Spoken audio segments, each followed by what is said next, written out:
I was just an ordinary nurse finishing my late night shift at the hospital when I first heard whispers about a strange, fast-spreading infection. My shifts usually ended with the quiet hum of vending machines in the break room, and my mind wandering to plans for the weekend. But that night, something felt off. It came from a patient's worried family member who muttered something about a neighboring city. I didn't think much of it then, assuming it was just another flu season scare. The exhaustion from double shifts and the monotony of routine clouded my judgment. Little did I know, those whispers marked the beginning of the end of normalcy. It came from a patient's worried family member who muttered something about a neighboring city. I didn't think much of it then, assuming it was just another flu season scare. Everything changed when an emergency alert lit up our phones the next morning. The loud, piercing tone pulled me from a restless sleep, my heart immediately racing. I fumbled for my phone, its glowing screen announcing the unthinkable. A lethal virus outbreak was spreading rapidly across neighboring cities. My hands shook as I reread the message, trying to process the stark warnings to stay indoors, avoid contact, and prepare for prolonged isolation. The normalcy of my morning routine, a quiet breakfast and preparing for another shift, was obliterated. Suddenly, every mundane habit felt irrelevant, swallowed by an overwhelming sense of dread. I had barely slept, but the blaring notification jolted me awake. It warned of a lethal virus outbreak spreading rapidly across several cities. The message was clear: stay indoors, avoid contact, and stock up on essentials. My daily routine, treating scrapes and mild fevers, was upended in an instant. I remember stepping outside, clutching my coffee, and noticing how strange the city looked. There was no buzz of commuters, no honking cars. Instead, hospitals overflowed with ambulances, frightened crowds clustered around pharmacies, and sirens echoed from every direction. The sense of safety I had once taken for granted had shattered overnight. Reports of fatalities came quickly. News broadcasts detailed scenes of overwhelmed hospitals, where doctors worked tirelessly as patients succumbed within hours of showing symptoms. Victims displayed horrifying signs: bloodshot eyes, uncontrollable delirium, and violent coughing fits that left rooms stained with blood. One case involved an entire family, parents and 2 children, who all perished within a day of exposure. These reports weren't distant stories, they felt close, personal. Then I heard the name of one victim, someone I had treated days before. The realization hit me like a blow, and I questioned my duty. Should I rush back to the hospital to help, or stay away to protect myself and those I cared about? Victims died within hours of showing symptoms. They had bloodshot eyes, delirium, and violent coughing fits.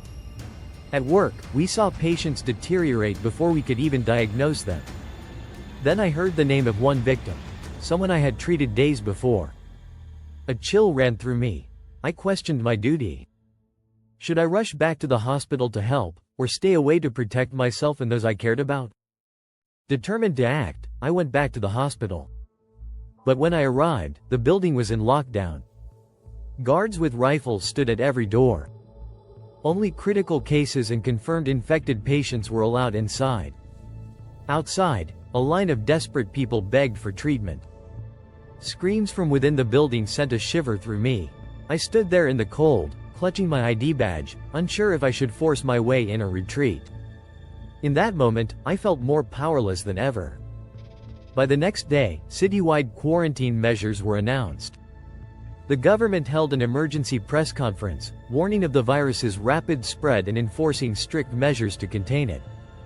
Public transport was immediately halted, curfews were implemented, and police checkpoints were established at city exits. The president's address, broadcasted across all major networks, urged calm but conveyed a dire sense of urgency. Leaflets with safety protocols were distributed, and automated phone calls reminded citizens to stay indoors. Despite these efforts, confusion and fear reigned, with misinformation spreading as fast as the virus itself. Public transport stopped, curfews were imposed, and police patrolled the streets. Grocery stores emptied in hours. People fought over cans of soup and bottled water. I tried to stay composed, reminding myself that panic would only make things worse. But as I pushed my cart through the crowded aisles, guilt gnawed at me. Hoarding felt selfish, but survival was now the only priority. Everyone's eyes held the same desperation. We were all teetering on the edge. News broadcasts suggested that remote areas had fewer cases. I thought of my parents' cabin, tucked away 2 hours from the city. It seemed like the safest place. Packing my car, I grabbed what little food and medical supplies I had. On the highway, roadblocks loomed. Armed officers turned away suspected carriers. My heart pounded as I approached a checkpoint. The officer scanned me for fever and checked my ID. For a moment, I imagined being labeled infected and dragged away. When they waved me through, relief flooded me. But guilt followed. I was leaving others behind to fend for themselves. An hour later, I nearly ran over a woman on the road. She was frantic, waving her arms, and begging for a ride. Her family, she said, was gone. She showed no symptoms, but letting her into my car felt like a gamble. My medical training told me to help her, yet fear whispered that it could be a fatal mistake. I relented, letting her in. She sat silently, clutching her knees. Each sneeze or cough, real or imagined, set my nerves on edge. Every mile brought more uncertainty. When we reached the cabin, it was deserted. Memories of family gatherings flooded back as I stepped onto the porch. This place had always been my sanctuary, a refuge during long weekends or after tough shifts at work. Seeing it empty now felt like a punch to the gut.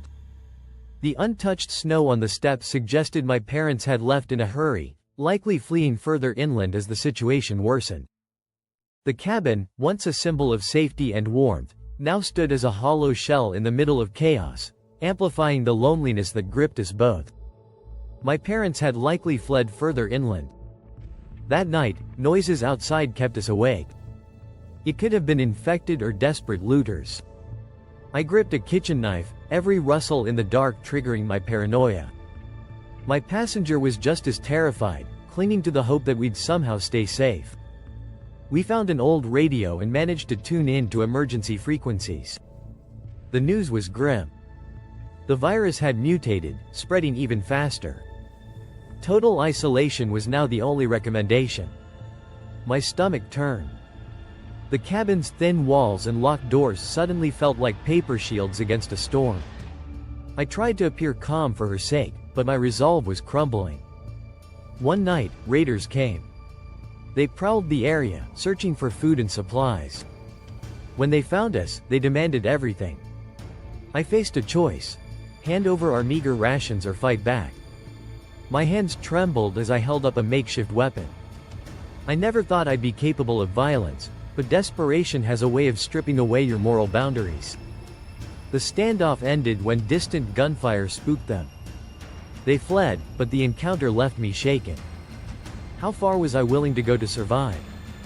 Then, the woman, my passenger, began to show symptoms. In hindsight, the signs had been there. The way she winced when she thought I wasn't looking, her subtle shivering despite the layers of blankets I had handed her, and the occasional clearing of her throat that grew more frequent with each passing hour. I had brushed them off, convincing myself she was simply exhausted or frightened. But when the fever took hold and her trembling became uncontrollable, it was undeniable. The virus had been silently incubating within her, waiting for the moment to strike. Fever. Trembling. A bloody cough. She had been incubating the virus all along. I tried to isolate her, using my limited supplies to ease her suffering. But the truth was inescapable. There was nothing I could do. I sat outside her door, listening to her labored breathing, questioning whether I had already been exposed. Desperation pushed me to recall a rumor. A camp nearby was working on a vaccine. With her worsening condition weighing on me, I drove through abandoned roads, past crumbling infrastructure, and avoided infected wandering aimlessly. Every second in that car felt like a countdown to disaster. I clung to the faint hope that the camp could offer a solution. When I reached the facility, it was half overrun. The sight was surreal. Shattered windows gaped like open wounds, and broken lab equipment was scattered across floors slick with unknown fluids. The air smelled of burnt plastic and antiseptic, a pungent mix that stung my nose.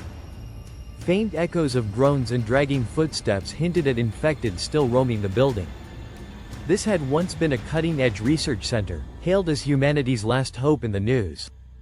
Now, it stood as a crumbling monument to desperation and failure, its hallways littered with hastily abandoned files and overturned chairs.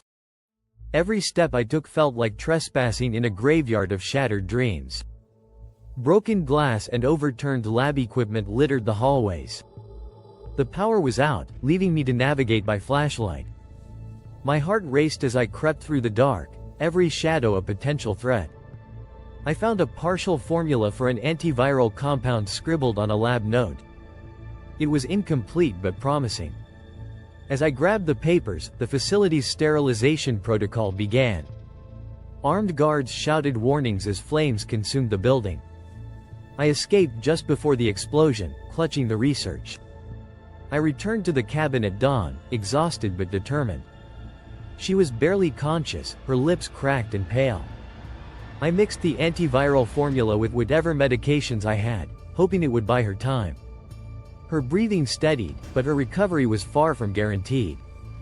As the sun rose, I stared at the salvaged papers, knowing they might be humanity's last chance. The weight of the world pressed down on me, but for the first time in days, I felt a glimmer of hope.